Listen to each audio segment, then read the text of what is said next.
So I decided to sit down and rest some across from Blaze Pizza today. And a little girl, and I call her little because she's still a high school student, I presume, came out from the Blaze Pizza's back door across the way and into this gazebo-like area where I was sitting out of the way of people and not to be a disturbance to anyone, so I could eat some dinner. She came across the way and asked if I wanted a pizza or some breadsticks or anything from their house. She registered that I was in a situation of indigency and she was trying to provide me care on behalf of her company. And I said, well, no please, I'm actually making some supper right now, putting it together.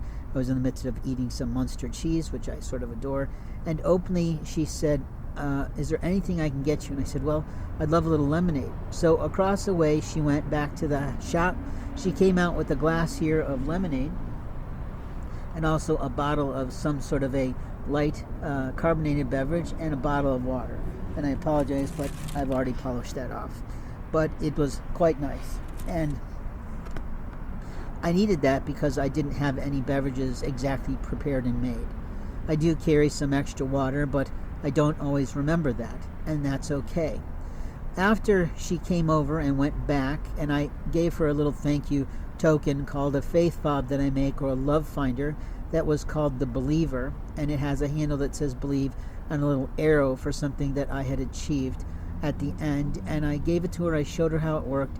I gave her a private little prophetic reading, which I seemed to nail because she didn't negate anything I said, which was sort of surprising to me, but not surprising to me because usually if I'm completely off, someone will tell me that. And since I never met Tia before, I didn't know what to say. But on top of that, I basically decided to do what I needed to do. And as I continued to prepare my supper and finish eating what I could do, two black gentlemen came through this space, and then one stopped and came over and gave a donation to my ministry. That was really full of grace.